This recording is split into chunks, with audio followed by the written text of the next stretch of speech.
المنسحب خسر 3-1 النهارده. سيبك من الماتش، مش هتكلم على الماتش وتفاصيل والكلام ده، بطوله ملهاش اي لازمه، بغطا حاطين عليه كوره وكلام فارغ. بس انا هي عندك سؤالين استهزم بس اخواتنا الزملكاويه يطلعوا بره، وسؤالين لاخواتنا الاهلاويه. تمام؟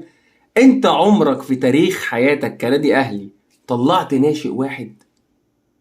يعني عملت حاجه قلت ده الناشئ بتاعي ومش عارف ونجح؟ انت الناشئ الوحيد اللي طلعته راح الدوري الانجليزي نزل فرقتين درجه تانية، رمضان صبحي. انت عمرك في حياتك طلعت ناشئ عشان تلعب بيه الناشئين؟ ده حالك انت، تاريخك مبني على النادي الاسماعيلي، تاريخك كله، بس هم غيروا العالم. تمام؟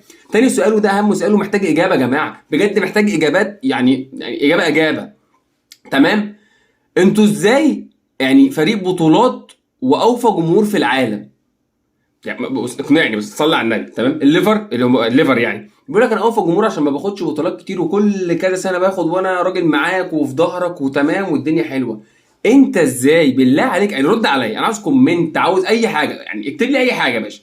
انت ازاي اوفى جمهور ونادي بطولات؟ تعرف النادي الاهلي ده او جماهير النادي الاهلي لو جابوا بطوله قال لك دي بطوله اسوأ جمهور في العالم، دي البطوله دي هاخدها اسوأ جمهور باشا، انا باشا انا. انت ما شفتش اسوأ مني؟ ما شفتش وانا بضرب اللعيبه؟ ما شفتش وانا مش عارف بضرب مين؟ بس ما شفتش ازاي ما خدتش بالك؟ يعني ايه ما خدتش بالك؟ وازاي ده؟ دي بطولتي. هو النادي اللي بيحب البطولات زي ما عملوا في كاس العالم اللي فات، ثمن العالم ونص العالم وربع بسطرمه وربع حلاوه، وفي الاخر ده سحور ده باشا. ده كان المفروض البطوله تتعمل في رمضان عشان نفطر كلنا. انا عاوز بس اجابات يا جماعه، انا عاوز اجابات عشان افهم ان يعني الدماغ بتفكر ازاي. يعني انت باشا بتديني حاجتين عكس بعض، انا مش والله العظيم معلش يا عم، انا راجل معلش الاي كيو بتاعي ضعيف، فانت حضرتك جهبس.